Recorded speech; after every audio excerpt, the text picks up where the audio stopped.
Right guys, welcome back to another edition of Thai Talk with Dan. We've received another story, and from what you can see from the title, it's a crazy one. So without further ado, let's jump in to today's Thailand story.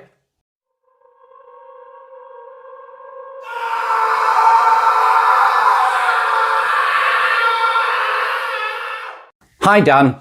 I'm new to your channel, but I find it entertaining and also useful for guys heading to Thailand, so I thought I would share my own Thailand story with you. It's not massively long, but it's definitely memorable. My name is Chris. I'm Scottish, but I've spent most of my adult life living in Australia. The story is really about how unpredictable Thailand can be, and why you need to stay sharp when you're there. Back in 2012, I had just separated from my wife and was going through a divorce. Not long after, I ended up marrying a Russian woman. Communication between us was difficult because her English wasn't strong, and over time, I started to feel like the relationship wasn't really working. I even had suspicions she was more interested in gaining residency in Australia than anything else. So after a big argument one night, I reached the point where I'd had enough. I decided I needed space and I booked a trip to Scotland to visit my parents. On the way, I planned to stop off in Thailand, then continue the journey. I'd been travelling to Thailand since 1998, so I knew my way around the country fairly well and had always enjoyed my previous trips. But this time, I was in a very emotional state. Looking back, I probably wasn't in the right mindset to be travelling anywhere, let alone somewhere like Thailand. So, I arrived in Phuket and headed towards my hotel in Patong. Right from the start, things got very interesting. I shared a taxi from the airport with a guy I met on the plane to save some money. The driver was a young transgender taxi driver, and there was very little English spoken. On the way, my new travel companion and I were chatting and joking about past experiences in Thailand. Nothing disrespectful, just a normal conversation. Suddenly, the driver appeared to take offence at something that we said. We weren't even sure what triggered it, but the mood changed instantly. He started shouting and the driving became erratic. The car began speeding through built-up streets, buildings and traffic flying past on both sides. So I took a look at the speedometer and we were close to 100 miles per hour. At that point, I genuinely thought this could be it before I even reached my hotel.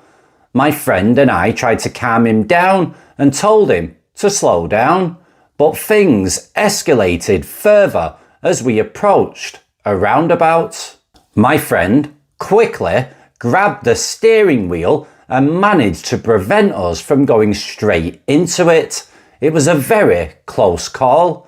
Ironically, he was a taxi driver back in Glasgow, so he probably handled it better than most other people would have.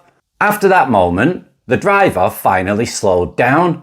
We arrived safely, paid him, and walked away from what was honestly a very chaotic start to the trip.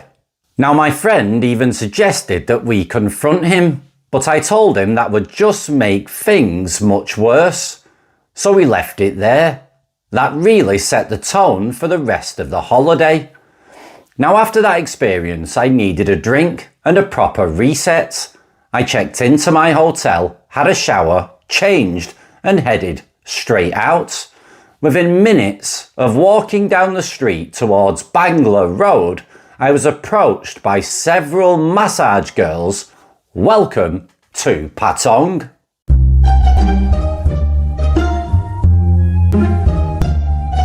So that night, basically turned into what you'd expect. Drinking, chaos, and nightlife doing its thing. A couple of days later, I ended up at a nightclub called Taipan, and inside I met a young woman sitting alone. We started chatting, and she told me she was a freelancer and happy to come back to my hotel. Just as we were about to leave, another very attractive girl joined us and claimed to be her friend. What followed felt like a subtle tag team situation, both of them competing for attention. And at this point, I was a bit drunk and probably overconfident, so I said something along the lines of, "Why don't you both just come back with me?" So we went for food, agreed on a price for both of them, and headed back to my hotel.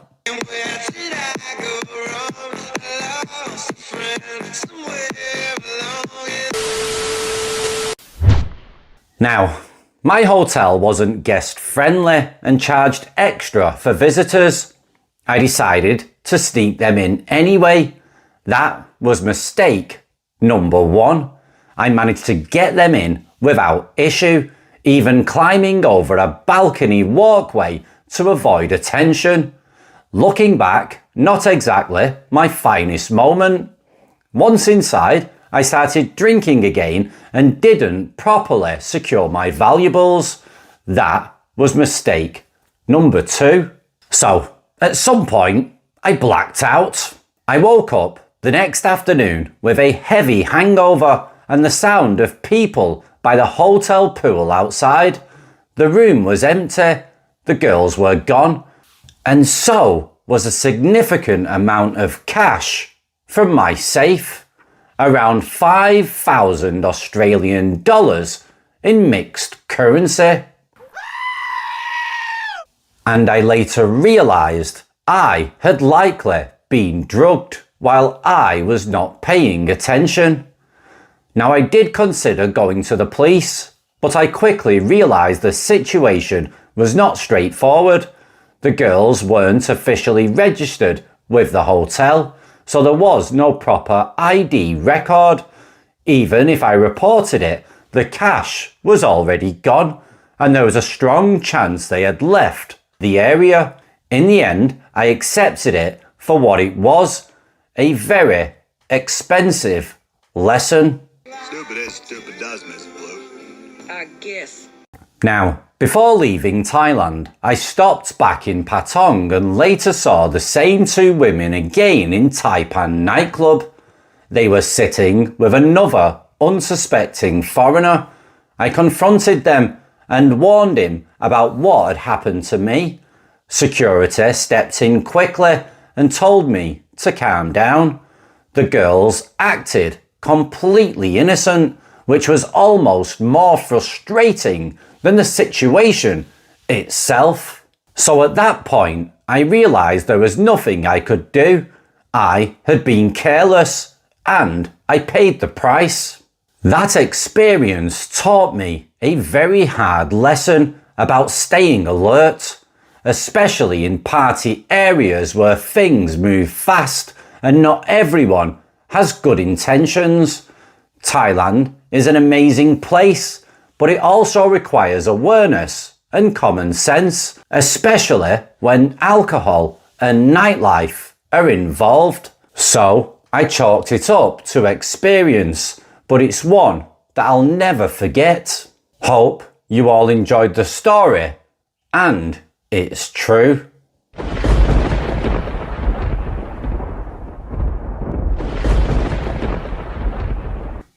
Right, thanks for sharing the story to the channel. Guys, you've got to understand, when you're going out in the nightlife in Thailand, there's good and bad people everywhere. And at the end of the day, if you're drunk, it's very difficult for you to go to the police next day, say, I can't remember what happened, I was blind, stinking drunk, I got some 304s, you know, in a bar or whatever, I didn't check them into the hotel, they snuck into the hotel. I mean, what's going to happen at the police station? It's not going to go very well. There's a reason why these hotels check IDs from the girls. So if anything happens, they have their information for the local authorities. You have to stay safe. If a bad woman, someone that wants to hustle you, drug you, steal from you, you can get them anywhere in the world, especially in tourist areas. If they feel that they can get away with it, and you've got such a large amount of money, or an Apple MacBook Pro that's brand new, that's worth a lot of money to sell, or a big gold chain around your neck, or anything that's valuable, yeah, the likelihood is that it's going to be gone if they can get away with it. So be careful, be mindful, and don't be stupid. Just because it's Thailand and everyone's smiling and being nice with you doesn't mean that there's not tricky women out there. There's not women out there that are fighting poverty. Not all these girls get customers all the time. Not all these girls have multiple sponsors. The beautiful girls monopolize the whole place. And if you go to places like Pattaya or Patong, let's have it right, there's not that many beautiful women anymore. And the ones that are beautiful are being ran through like crazy by all the tourists that are arriving every single day. So of course, if a sexy, beautiful woman is there in a tourist area, she's got multiple sponsors, she's got money coming out of her ears, she doesn't care. It's all about making money. And if there's a way to earn some extra money and she thinks she's going to get away with it, then hey, it can happen. So be careful, don't be stupid, be mindful like this guy says, and keep yourselves safe. If you've got your own story and you want to share it on the channel and it's factual and true, then please get it in.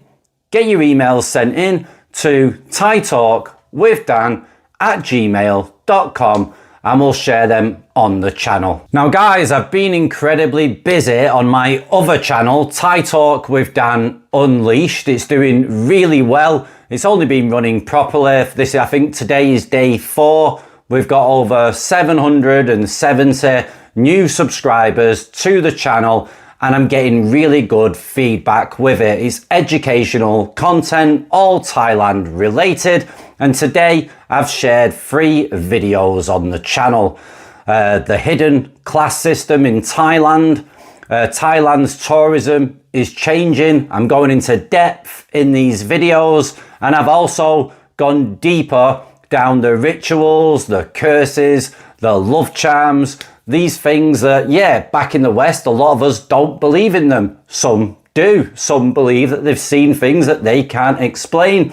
But over in Thailand, and especially in rural areas such as Isan, they believe in it a great deal.